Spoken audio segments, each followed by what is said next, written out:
et tänane ettekanne on väga subjektiivne. Ma ei ole kirjandust kunagi uurinud nagu teaduslikult ja ma ei ole ka kõiki noortekaid läbi lugenud ja see on hästi selline subjektiivne ja isiklik vaade. Ja sellised mingid tähelepanekud, mida ma olen teinud läbi siis omaenda selle eriala ja soouuringute samuti. Ja esimene asi, millest ma räägiks lühidalt, on noortekirjanduse positsioon ühiskonnas üldse või pigem mitte ühiskonnas, vaid laiemas kirjanduses.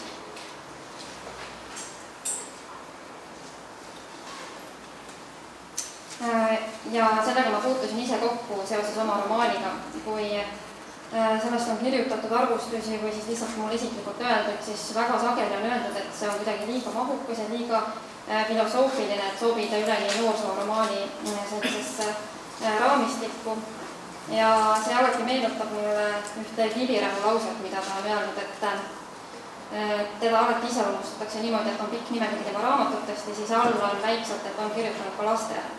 Ja talle endale meeldiks vastupidi, et on kõik üles kirjutatud, mida ta lastele on kirjutanud. Ja siis all on väikselt, et on kirjutanud ka täiskasvanutele. Ja mõnes mõttes võib-olla lastekirjandus on isegi tõesti ka sisukam kui noorsokirjandus. Noorsokirjandus on tõepoolest natuke selline pealiskaudu võib-olla ja lihtsustatud.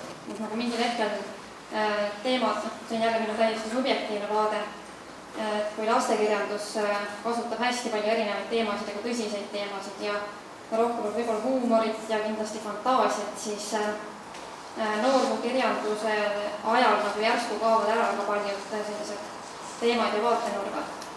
Ja see on selles mõttes loomulik, et teismeas ongi suhted inimesele kõige tähtsamad asjad ja siis hakkab kõik piirnema suhete ümber. Aga samas muidugi on ka väga kriitilisi noori ja globaalselt mõtlevaid noori. Ja Eestis, nii palju kui ma tean, siis on ainult Linda-Mari raamat selline, mis on ka väga radikaalne. Selle suhtes, et noored on väga globaalselt kriitilised ja tulevad koolist ära, lähevad eraldi elama kuhugi, valivad sellise täieliku väljaastumise ühiskonnast. Ja ma leian, et sellist kriitilisemat tooni oleks rohkem vaja noorte kirjandusse selles mõttes juba, et isegi kui see ei pea muutma kõikide mõtlemist, siis terav ühiskonna kriitika alati käivitab mingisugused mõtlemisprotsessid, isegi kui tahaks vastu hoiada. Ja siis üks selline tähelepanek ka üldine, mis puudutab noorsokirjandust, on ka selline moraalitsev noot, mida võib-olla ka lasteraamatutes on isegi vähem, sest et mulle tundub, et lasteraamatutes on rohkem sellist mängulist lähenemist, siis tundub, et on palju selliseid idealistlikke noori kirjanikke, kes arvavad, et nad oma raamatu abil saavad juhtida noori õigele teele ja siis kirjutavad, kuidas moodi peaks õigesti tegema oleva tubli õpilane ja kohanema ühiskonnaga, et selline normaliseeriv alatoon on väga sageli noorte raamatutes.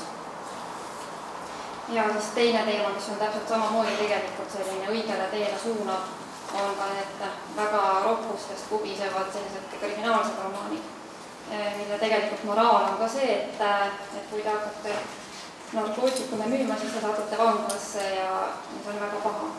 Kuigi ma ei usu, et see raamat nii väga nüüd kedagi takistaks narkootikume müümast.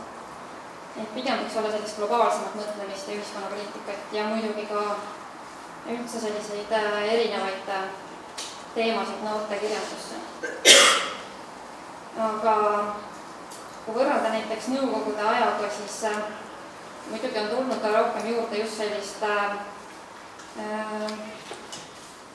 neid karme teemasid ja enesetapud ja vägivald ja rasedus ja siis narkootikumid, mida nõukogude ajal kindlasti käsitletud. Aga mingisugused stereotüübid on püsinud ja läbi väga erinevate ajastute ja erinevate selliste žanrite ka. Ja üks, mis mulle hakkas silma juba siis, kui ma ise teismeline olin ja lugesin tookord neid nõukogudeaegseid 80-ndate noorte jutte ja siis ka praegu see püsib siiamaani. Mida ma ise panen tähele alati on miski pärast selline väga terav introvertide ja ekstravertide vastandamine. Ja tavaliselt see tähendab seda, et introvert on hea inimene ja ekstravert on paha inimene ja siis alati kuidagi ju koorub sellest see, et introvertid on küll sellised, kes alguses ei paista silma, aga kes tegelikult on siis hästi ausad ja usaldusväärsed ja siis see ekstravert on selline, kes kõigile meeldib ja kes on särav ja lahe isiksus, aga lõpuks ta on ebausaldusväärne ja reedab kõiki ja üldse nõme ja siis tuleb välja, et keegi selline, keda keegi alguses ei märganud on siis tegelikult aus ja tore. Ja see on mingil põhjusel selline väga püsiv stereotüüp, mis kui hakata noortekirjandust uurima ja analüüsima, võib-olla ei tulegi nii selgelt välja, aga lugejana see kuidagi väga nagu ilmneb. Ja siis üks asi veel, mida ma olen tähele pannud üldistest asjadest, on eriti poiste raamatute puhul rõhutatakse seda, et peategelane on hästi tavaline. Et täiesti tavaline teismeline poiss, kes siis põeb oma igasuguseid teismeliste poiste muresid ja ilmselt on seal ka see vajadus, et siis lugejad samas vanuses poisid, kes saavad samastuda sellega. Aga üldse liiga palju on sellist keskmiste tavalisust võib olla, et võiks olla rohkem erinevaid noori, sest tegelikult teismelised on ka väga erinevad isiksused ja väga erinevate huvidega. Ja näiteks üks selline teema, mida võiks rohkem olla, on ka väga andekate noorte ja andekate laste teema. Kasvatusteadustes on näiteks selline raamat nagu Andeka lapse traagika, mis ka juba pealkiri näitab, et andekal inimesel võib olla väga raske selles ühiskonnas, eriti sellises keskmisele suunatud koolisüsteemis. Aga kui nüüd jõuda soolisuse aspekti juurde, siis seda ma vaatan raamatute puhul juba oma enda erialast lähtuvalt. On päris huvitav vaadata, et kuidas moodi nendes noorsooraamatuses kujutatakse poissi ja tüdrukuid ja millistest vaatenurkadest seda üldse võiks vaadata. Kui vaadata siis ajalukku, siis kindlasti kõige kuulsam ja kõige ajaloolisem Eesti kooliromaan on Kevade, mis soolisest vaatenurgast on täielikult poisteromaan. Kõikidel poistel on seal oma isiksus, kõik on hästi erinevad isiksused ja huvitavad, esindavad erinevaid temperamentitüüpe ja tüdrukud kõik peale selle ühe on siis ilma näosta ja nimeta selline mass, kes seisab seal klassi nurgas alati ja jälgib poiste tegemisi pealt. Aga teele muidugi muutub suves ka selliseks iseseisvamaks ja lahedamaks tegelaseks. Aga Kevades on ta jah täiesti ka selline tegelane, kuigi ta on ainus tegelane tüdrukutest, kellel on nägu ja nimi ja kes on eradisiksus. Siis see tuleb ikkagi läbi poiste pilgu välja. Kõik, mis teelega toimub läbi poiste ja läbi selle, et ta kolmele poisile huvi pakub. Ja kui tulla tänapäeva, siis praeguse aja üks selline kuulsamaid kooli lugusid klass on täpselt samamoodi poiste lugu, kus siis tüdrukud on selline kõrvaline seltskond, kes ei otsusta, kes ei sekku ja kes ei algata midagi ja kes ei julge midagi ette võtta, kardavad poisse ja lähevad lihtsalt kõigega kaasa ja siis kui see üks seal on selline eralduja, siis teda on ka seal väga vähe ja ta lihtsalt läheb minema. Ja siis kui vaadata noortekirjandust, üldse kirjandust ja filmi ka sellisest soolisest aspektist, siis võib alati näiteks selliseid asju jälgida, et mis või kes selles loos vallandavad sündmused, et kes on see aktiivne sündmusi vallandav jõud, et kas see on poiss või tüdruk, mees või naine, on see üldse mingisugune inimestest sõltumatu jõud, mis paneb need sündmused käima üldse. Siis võib vaadata näiteks seda, kes on rohkem muutjad ja kes on rohkem säilitajad. Kas siis poisid või tüdrukud, mehed või naised, see on ka selline ajalooline stereotüüp kujunenud välja, et naised on rohkem säilitajad ja poisid on sellised, mehed on muutjad ja lammutajad. Ja kuidasmoodi siis see praeguses kirjanduses võiks kajastuda.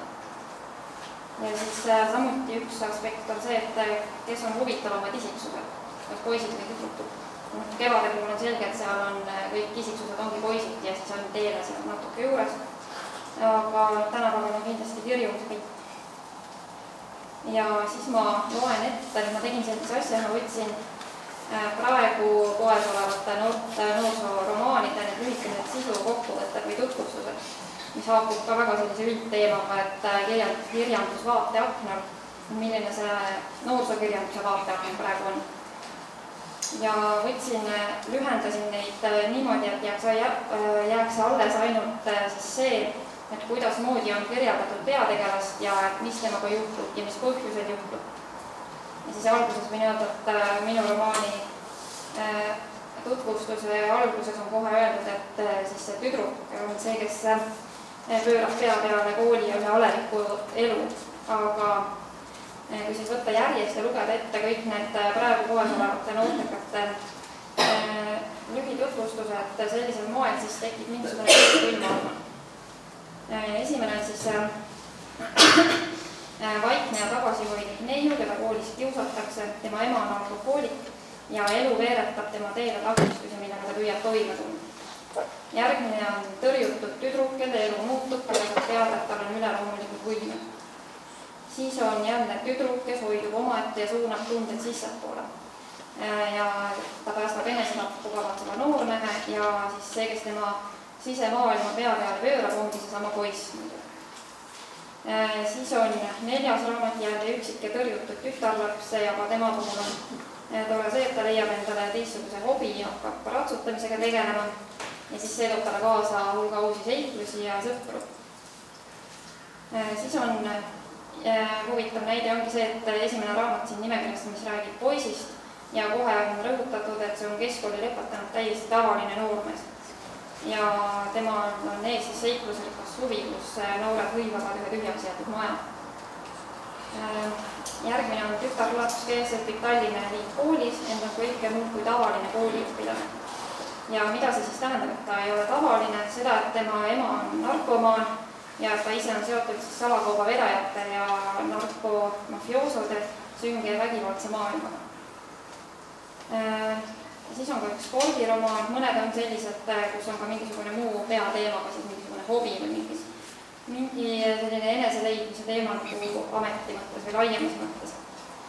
Kui siis teismeline tüdruk mainitud on kindlasti, et ta elab turvalist elu ja siis ta saab kutse spordimeeskonda, kus ta hakkab ennast teostama ja kasvab seal tubliks ja tahtejõuliseks neiuks. Siin on selline eestlaslik kasvatuslik moraal, et tugev töö teeb ühest noorest tubli inimest. Järgmine raamat on jälle siis halli kiirekese staatuses tüdruk avastab ühel päeval, et ta on rase ja ta ei tea, kumma noormehe oma laps on ega see laps üldse alles jätta, nii et sellised teemad on loomulikult noortekirjanduses sees.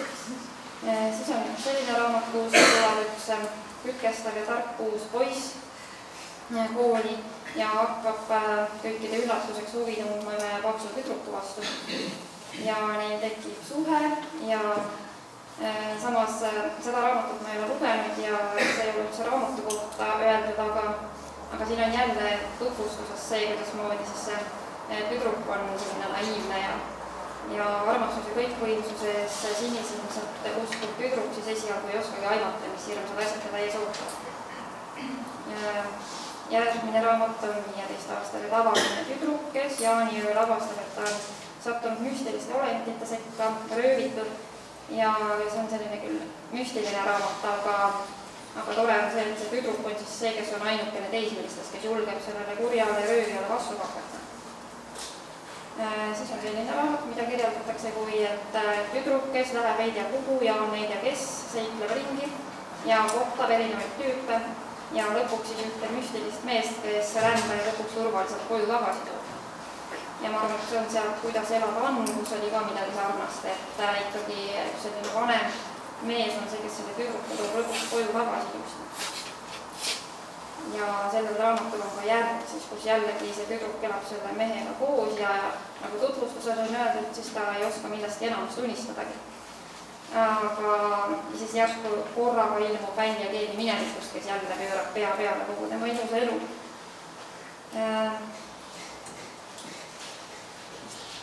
Ja siis on siin veel mõned sellised ka, kus ühe raamatu puhul on öeldud ka lõpumoraal, et raamat räägib sellest, kuidas soovil teistest erineda ja vanematele vastanduda võivad olla traagilised tagajärjed.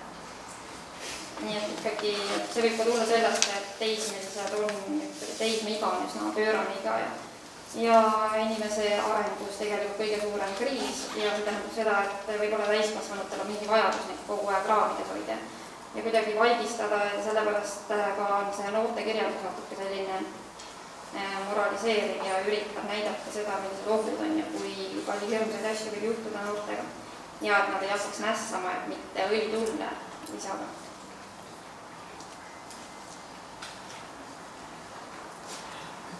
Ja siis lõpetuseks veel üks selline raamat, kus siis probleemses kodus kasvanud tüdruk, kes põgeneb kodust ja siis teismelisena on ta juba kõiksuguseid asju teinud, varastanud, valetanud, raha eest seksinud, võõrsilt armastust ja õnne otsinud ja mis toob siis tema ellu pöörde on loomulikult jälle üks noormees armumine ausasse noormeesse. Selline on siis see praegune vaateaken, siin ei ole kõiki praeguseid noorsoonomaane, aga ma võtsin lihtsalt ette neid, mis praegu olid seal poes müügil. Ja kui see kokku võtta, siis võib öelda, et enamus noorsoonomaanide peategelased ongi tüdrukud. Lasteraamatute seas on ilmselt see tasakaal rohkem paigas. Ja tüdrukute lood on üldse sellised tõsisemad ja introvertsemad ja traagilisemad ja tundelisemad. Traagilisemad võib-olla ka sisemises mõttes, et poiste lugudes on see traagika rohkem väline ja selline kriminaalne ja vangisattumine. Ja tüdrukud ise siis on ka kahte tüüpi, nii palju kui seda vaadata, seda üldist pilti, on siis sellised endasse tõmbunud, tõrjutud tüdrukud, kes leiavad ennast läbi millegi või siis läbi mingi suhte või läbi mingisuguse tegevuse või hobi. Ja siis teine tüüp on sellised teismelised, kes lähevad seiklema ja satuvad igasugustesse jamadesse. Ja siis kas siis lõppeb asi traagiliselt või siis toob mingisugune mees nad ilusti sügiseks koju tagasi. Poisteromaanid üldiselt on humoorikamad, see on ka selline vana stereotüüp, et nagu siin isadest oli enne juttu, et kõik, mis puudutab mehi, on nagu naljakamad. Nagu isade kirjanduses samuti ja lastekirjanduses on tunduvalt humoorikamad tegelased kui emad. Siis on see näha ka noortekirjanduses, kus tavaliselt ongi vaimukamad ja lõpusamad ja sellised humoorikamad lood ja tegelased on ikkagi poisid. Aga mingil põhjusel poiste puhul rõhutatakse justkui sagedamini seda, et nad on hästi tavalised. Ja võib-olla siin on mingisugune samastumise teema, et teismelised poisid või kes neile kirjutavad tahaksid, et lugejaskond saaks samastuda. Et justkui kõikidel teismelistel poistel oleks samased probleemid. Ja mässumeelsus avaldub üldse reeglina sellisel kuritegelikul moel, teistest erinemine sageli paistab olevat seotud ka siis kuritegevusega või siis lihtsalt sellise mõttetu mässamisena, millel ei ole väga sügavat sisu. Ja nende puhul ka lõpplahendus on kas siis traagiline hukkumine või siis sotsialiseerumine, kus peategelane jõuab ilusti koju tagasi ja kooli ja üritab olla tubli ja siis midagi saavutada. Nii et siis selline normaliseerimine ja oluline kohanemine suund paistab olevat.